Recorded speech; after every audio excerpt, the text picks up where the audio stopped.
인사하겠습니다. 사랑합니다. 축복합니다. 아멘. 아무것도 자랑할 것이 없는 우리 인생이 자랑할 것이 있어졌습니다. 우리 하나님이 또 우리 하나님께 사랑을 받음이 자랑할 것이요 우리의 자랑이 되었습니다. 그 은혜, 그 사랑 언제나 어디서나 자랑할 수 있게 되시기를 기원드립니다. 코로나 바이러스 대처가 이제 생활 방역으로 전환이 되면서 박물관이며 도서관 또 전시관이 이제 개원을 한다는 뉴스를 보았습니다. 그 뉴스를 보면서 이제 어디 전시회라도 한번 가봐야 되겠다. 그런 생각이 들었습니다.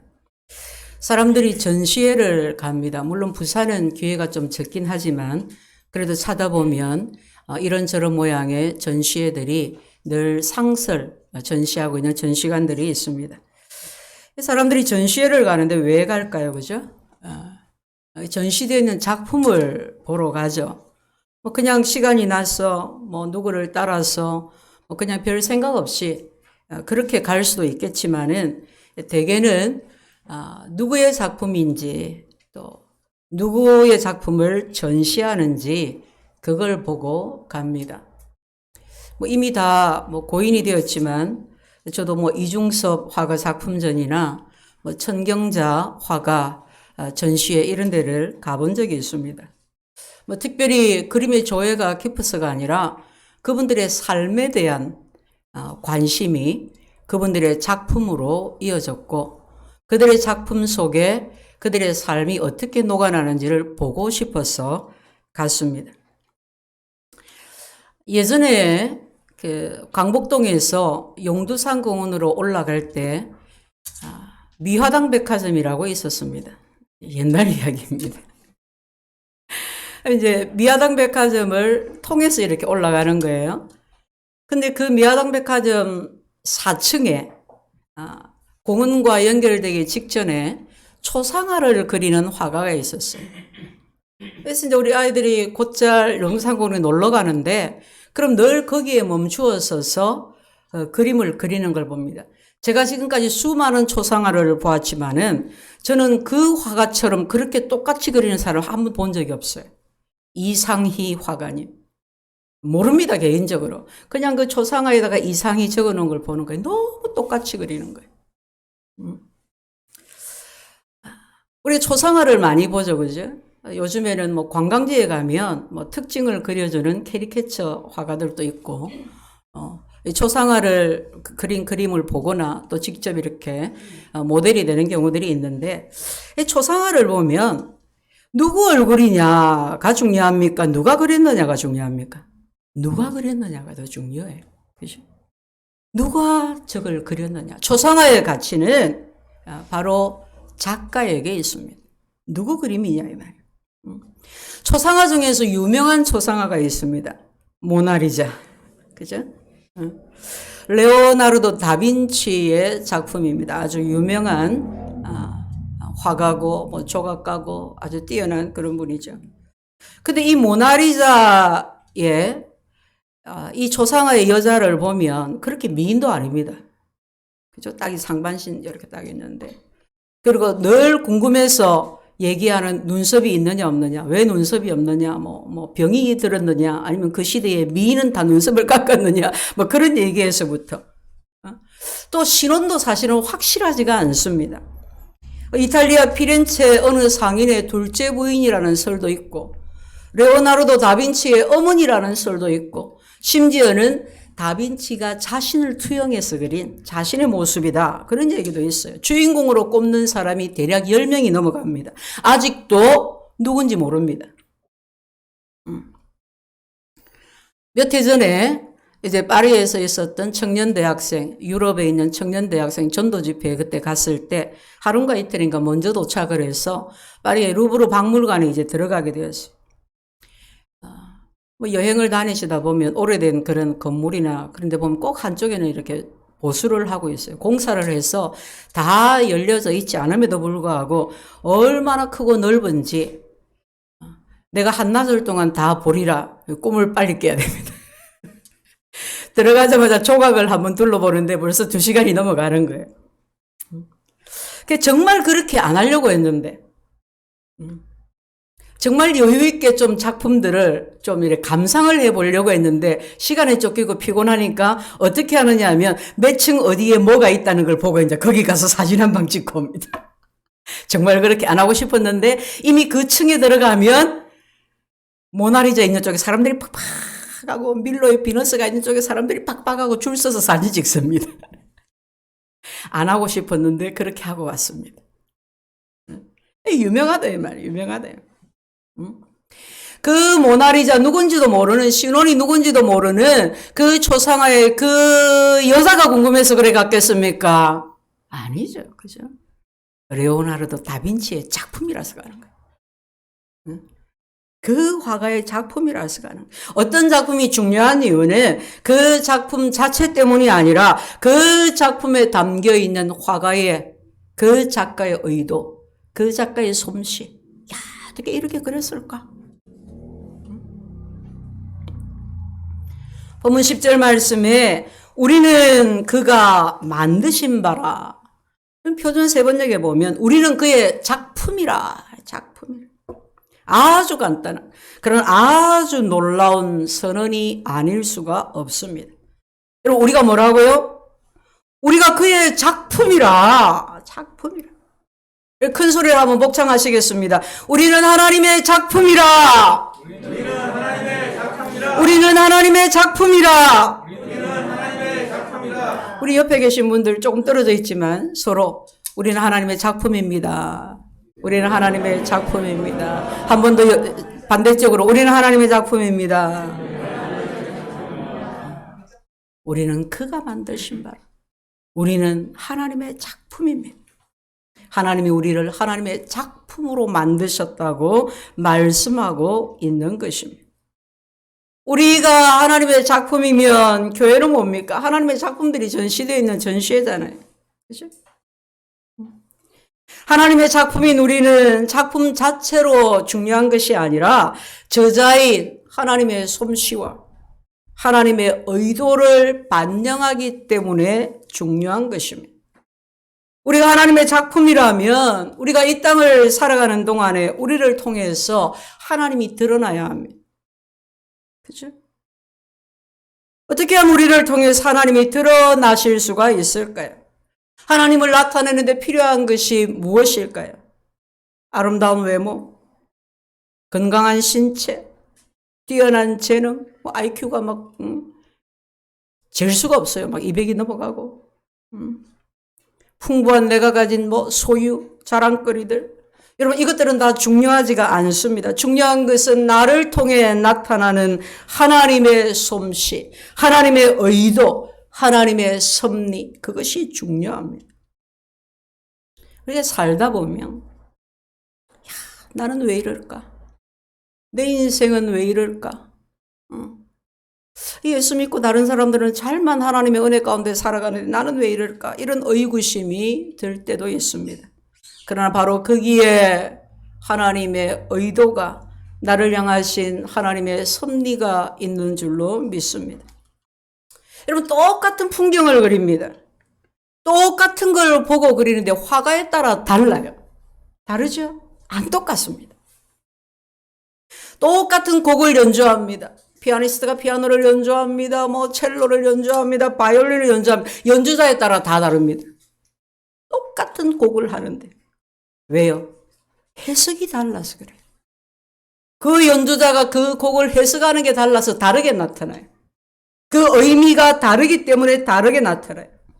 우리는 이 세상을 살아가는 동안 하나님의 작품으로서 하나님을 세상에 드러내는 겁니다. 나를 통해서 하나님의 의도가 드러나게 하는 것입니다. 하나님을 내 가정에 드러내고, 하나님을 내 직장에 드러내고, 내 모든 삶을 통해서 하나님을 드러나게 하는 것입니다. 우리는 그가 만드신 바라. 할렐루야. 어떻게 하면 하나님을 잘 드러내는, 하나님의 작품으로 살아갈 수가 있을까요? 그 첫 번째는 8절 말씀에 있습니다. 너희는 그 은혜에 의하여 믿음으로 말미암아 구원을 받았으니 이것은 너희에게서 난 것이 아니요 하나님의 선물이다. 먼저는 믿음으로 하나님의 선물을 받아들여야 합니다. 선물을 받아야 내 것이 되죠. 선물을 주는데 내가 받아들여야 합니다. 하나님께서 우리를 하나님의 작품으로 만드시기 위해서 놀라운 선물을 우리에게 주셨습니다. 우리가 하나님의 작품이 된 것은 하나님의 선물이 우리 안에 들어왔기 때문입니다. 무엇입니까? 구원입니다. 8절 말씀은 어떻게 우리에게 구원이 주어졌는지, 우리가 이 하나님의 선물인 구원을 어떻게 받는지를 설명하고 있습니다. 자, 구원받는 근거가 어디에 있습니까? 너희가 그 은혜에 의하여 하나님의 은혜에 있습니다. 그러면 이 선물을, 이 구원을 어떻게 받습니까? 예, 믿음입니다. 믿음으로 말미암아 구원을 받는다. 하나님의 은혜로 우리가 구원을 받습니다. 하나님이 선물로 우리에게 주신 것입니다. 이 선물을 우리가 받아야 합니다. 어떻게 받습니까? 믿음으로 받습니다. 믿음으로 받을 때 구원이 내게 임하고 내가 하나님의 작품이 되는 것입니다. 하나님이 하나님의 형상대로 인간을 지으셨습니다. 하나님이 인간에게 복을 주시고 만물을 다스리게 하셨습니다. 그러나 이 땅에 죄가 들어왔습니다. 인간이 사단의 유혹에 빠져서 범죄했습니다. 하나님의 형상으로 지음을 받았는데 범죄해서 하나님의 형상이 와장창 깨어졌습니다. 밑빠진 독에 물 붓기라고 하는 속담이 있습니다. 한번 깨어지면 붙일 수 없다 이 말입니다. 그죠? 수선이 불가능하다는 말입니다. 로마서 3장 9절 이하의 말씀에 기록된 바 의인은 없나니 하나도 없으며 선을 행하는 자는 없나니 하나도 없으며 의인이 하나도 없다. 선을 행하는 자는 하나도 없다. 깨닫는 자도 없고 하나님을 찾는 자도 없고 다 치우쳐 함께 무익하게 되고 그들의 목구멍은 열린 무덤이고 그 혀로는 속임을 일삼고 그 입술에는 독사의 독이 있고 그 입에는 저주와 악독이 가득하고 그 발은 피 흘리는데 빠른지라 파멸과 고생이 그 길에 있어 평강의 길을 알지 못하나니 그들의 눈앞에는 하나님을 두려워함이 없느니라. 그랬어. 누구의 모습입니까? 우리의 모습입니다. 내 모습입니다. 하나님의 형상이 깨진 우리의 모습, 우리 삶의 모습입니다. 우리 솔직하게 자신을 한번 비춰보십시오. 다 우리 안에 있는 것들이지 않습니까? 깨진 우리의 모습이지 않습니까? 문제는 사람들이 이 깨진 성품, 깨진 모습, 이걸 그대로 가지고 하나님을 기쁘시게 해보려고 노력을 하는 겁니다. 막 몸부림을 치는 겁니다. 그런데 아무 소용이 없어요. 이미 와장창 깨진 그릇 50본드로 붙이고 막 별짓을 다 해도 소용이 없어요. 근데 어떤 때 보면 소용이 있는 것 같이 봅니다. 잘 되는 것 같이 보입니다. 때로는 철야기도도 하고 금식기도도 하고 막 충만해가지고 막 내 안에 악이 없는 것 같아요. 막 내 안에 선함이 막 가득 차 있는 것 같아요. 그렇게 기도하고 산에 가서 부르짖고 할렐루야 주님 감사합니다 하고 집에 와서 문을 딱 여는 순간 와장창 다 깨집니다. 온 집안에 어질러져 있는 거 보고 설거지통에 설거지 수북하게 쌓여 있는 거 보고 애들이 그냥 속 썩이고 남편이 리모컨 만들고 소파에 그냥 널브러져 있는 거 보는 순간 그냥 그 마음이 와장창 다 무너내립니다. 깨진 우리 마음, 우리 성품은 수선이 불가능합니다. 여러분, 깨진 그릇을 다시 붙일 수 없듯이 우리는 도저히 우리 자신을 수선할 수가 없습니다. 그런데 하나님이 이 일을 해결해 주셨습니다. 도저히 가망이 없는 절망적인 상태에 있는 우리를 하나님이 찾아오셨습니다. 밤새워 기도하고 성경 공부도 하고 좀 더 나은 사람이 되어보겠다고 몸부림을 치지만 그냥 돌아보면 항상 그 모양 그 장 다니고 좀 잘 되어가는 듯 했지만은 어느 순간 다 무너져 내리고 그런 절망적인 우리에게 하나님이 찾아오셨습니다. 너희는 그 은혜에 의하여 하나님의 은혜가 우리를 살리셨습니다. 하나님 우리에게 예수 그리스도를 보내어 주셨습니다. 예수님이 오셔서 무엇을 하셨습니까? 깨진 우리를, 망가진 우리를 고쳐주셨습니까? 아니요. 그렇지 않습니다. 예수님은 이 땅에 오셔서 깨진 하나님의 형상을 수선하신 것이 아닙니다. 우리의 문제는 수선할 수 있는 것이 아니었습니다. 수선이 되는 것이 아니란 말입니다. 예수님은 도저히 회복 불가능한 우리에게 오셔서 우리 안에 새로운 하나님의 새로운 형상을 창조해 주셨습니다. 요한복음 3장의 기사입니다. 저를 진리로 구원으로 이끌어 주었던 본문 말씀입니다. 어느 날 밤에 니고데모라는 사람이 예수님을 찾아왔습니다. 그는 자기 인생이 수선되기를 원했습니다. 니고데모는 공회원이었습니다. 오늘날로 치면 국회의원이었어요. 그는 바리새인이었습니다. 니고데모는 남을 가르치고 다스리는 그런 위치에 있었습니다. 하나님의 율법을 철저하게 지켰습니다. 예배를 드렸습니다. 성경 공부를 하고 제자 훈련도 하고 헌금도 잘하고 봉사도 열심히 하고 그런데 좀 되는 듯 하는데 좀 거룩해지는 것 같은데 결국 또 무너집니다. 마음에 평안이 없습니다. 자유가 없습니다. 왜 그렇습니까? 하나님 나는 왜 이럴까요? 그 마음의 의구심을 풀지를 못했습니다. 나사렛 예수 소문을 들었습니다. 그래서 어느 날 자존심 다 내려놓고 그렇지만 자기 신분이나 위치를 볼 때 혹시 사람들이 볼까 봐 밤에 살짝 예수님을 찾아왔습니다. 예수님이 그를 아셨습니다. 그 마음의 의구심을 아셨습니다. 율법으로 거룩해지려고 하는 하나님 앞에 선함을 노력했던 그의 노력을 아셨습니다. 예수님은 니고데모를 보자마자 이렇게 말씀하십니다. 니고데모야, 너는 거듭나야 한다. 너는 거듭나야 한다. 중생해야 한다. 너 그렇게 수선한다고 노력한다고 되는 게 아니야. 그래서 고쳐지는 게 아니야. 그래서 거룩해지는 거 아니야. 나는 네 문제를 안다. 네 문제를 해결하는 방법은 단 한 가지밖에 없다. 새로 태어나는 거다. 그리고 예수님은 니고데모에게 거듭난다는 것이 사람이 다시 태어난다는 것이 무엇인지 어떻게 거듭나는지를 설명해 주셨습니다. 사랑하는 성도 여러분, 우리는 다시 태어나야 합니다. 수선하는 정도가 아니라 내 안에 새로운 영이 창조되어야 합니다. 무엇으로 다시 태어납니까? 하나님의 은혜입니다. 우리 노력이 아닙니다. 교회 가서 예배드리고 성경 공부하고 헌금도 하고 기도도 하고 그렇게 해서가 아닙니다. 내가 하루에 몇 시간씩 기도해서가 아닙니다. 내 행위와 아무 상관없이 하나님이 거저 은혜 주셨어. 하늘로부터 은혜가 임해서 그래서 죄로 말미암아 깨어진 우리의 형상, 깨어진 우리 안에 하나님의 형상 안에 새로운 형상이 창조되는 것입니다. 그 하나님의 은혜를, 그 선물을 내가 믿고 받아들이는 것입니다. 그런 적 누구든지 그리스도 안에 있으면 새로운 피조물이라. 내가 얼마나 많이 깨어졌는지, 내가 얼마나 아픈 과거를, 상처를 가졌는지 상관없습니다. 누구든지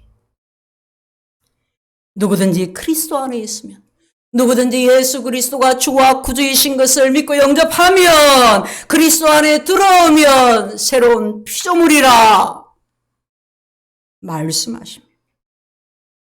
여러분 어떠신가요? 교회에 왜 나오십니까? 착해지려고? 인생 한번 바꿔보려고? 심지어 어떤 분들은 선거 때에 표 한 표 얻으려고. 막 큰 교회는 교회에 적을 두고 또 직분도 맡고 그렇게 해서 기왕이면 팔이 안으로 굽으니까 표를 위해서 교회를 다니고. 내 인생의 어떤 문제를 뭐 여기저기 다 가보고도 뭐 별로 안 돼가지고 문제 해결을 한번 해볼까 하고 뭐 그렇게 우리가 교회를 옵니다.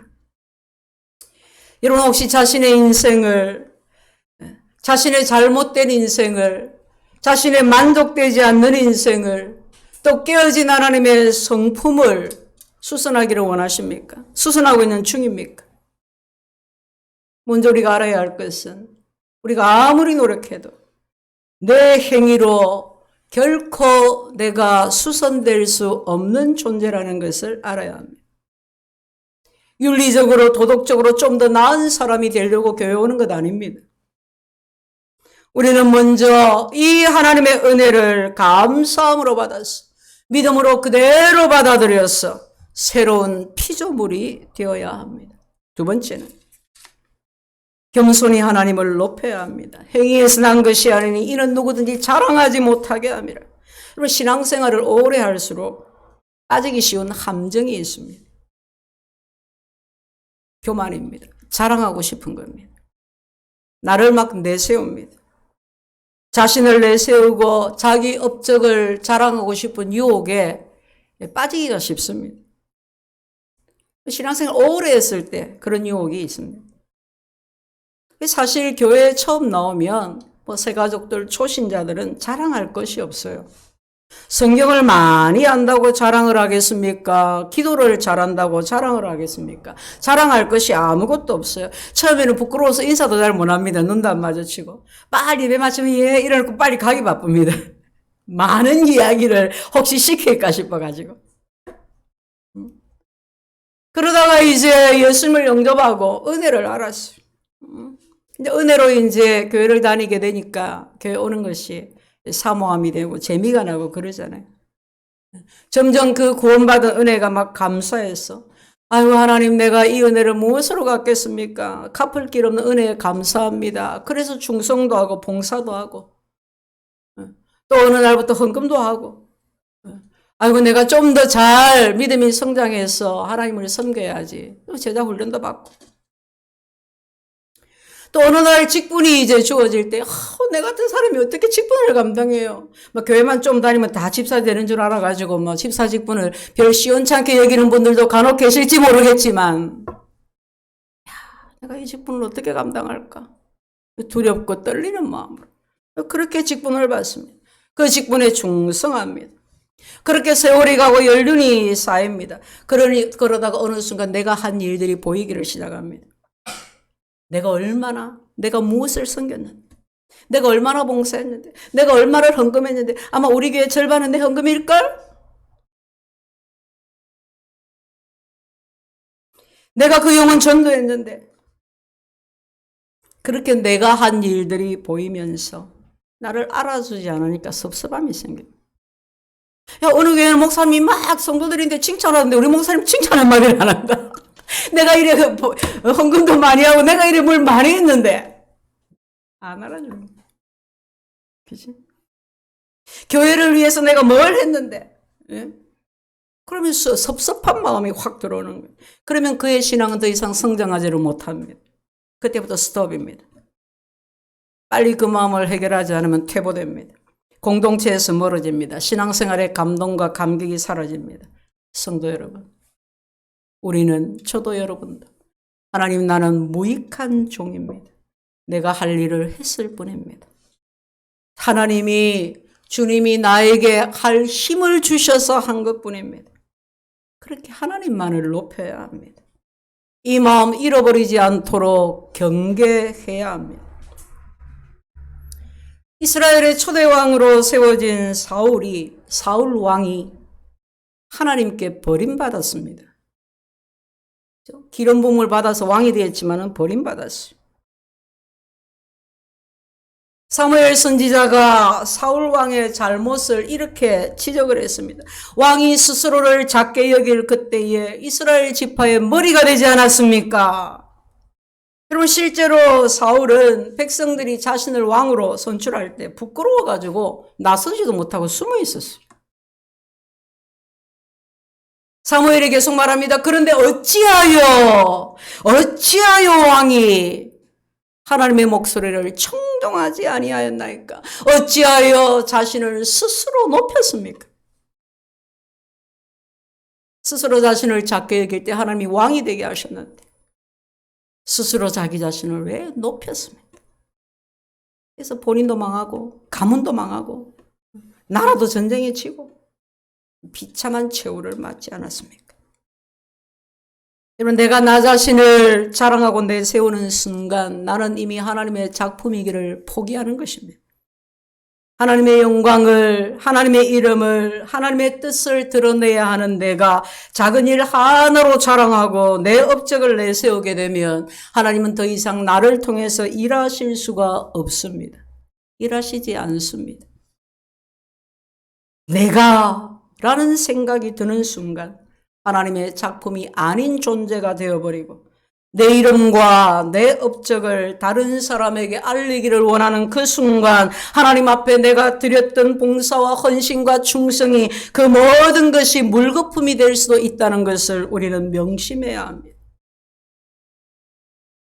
하나님이 우리를 하나님의 작품으로 만드셨어요. 여러분, 정말 하나님의 작품, 내 인생, 여러분, 사람이 70몇 억인데 다 다릅니다. 그죠? 다 다릅니다. 똑같은 사람 하나도 없어요. 한 부모에게서 난 형제간들도 상동이도 다 달라요. 그 한 사람 한 사람이 다 하나님의 작품이에요. 하나님의 걸작품이에요. 여러분, 정말 하나님의 작품이 되기를 원하십니까? 이 땅에 사는 동안 하나님께 충성과 최선을 다하고 버림을 받는 것이 아니라 계속해서 하나님 앞에 살고 하나님의 칭찬과 영광과 상을 받는 삶을 살기를 원하십니까? 그러면 자신을 낮추세요.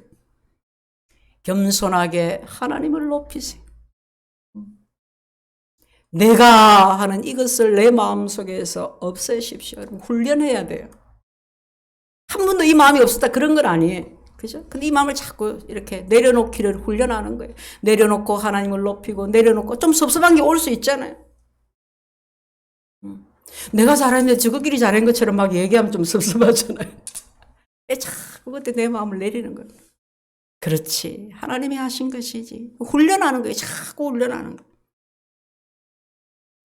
그리고 세 번째, 행위에서 난 것이 아니니 누구든지 자랑하지 못하게 함이라. 우리는 그가 만드신 바라 그리스도 예수 안에서 선한 일을 위하여 지으심을 받은 자니 선행으로 구원을 이루는 삶을 살아가야 합니다.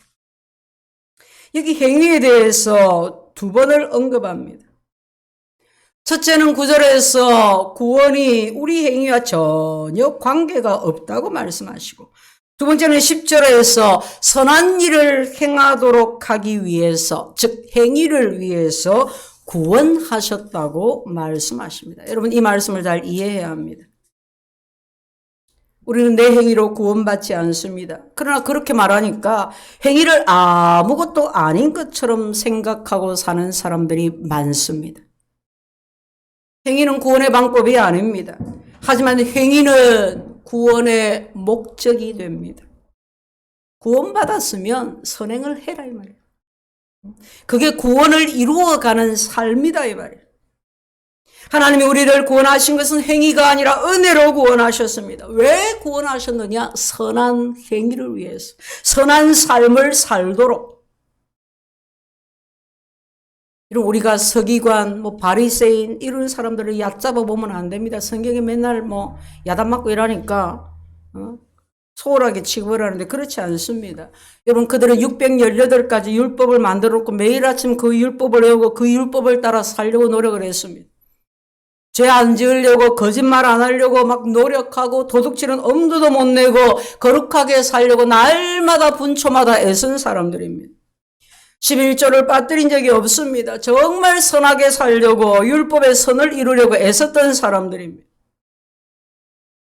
예수님은 마태복음 5장 20절에 이같이 말씀합니다. 내가 너희에게 이르노니 너희 의가 서기관과 바리새인보다 더 낫지 못하면 결코 천국에 들어가지 못하리라. 믿는 우리에게 주님이 도전하십니다.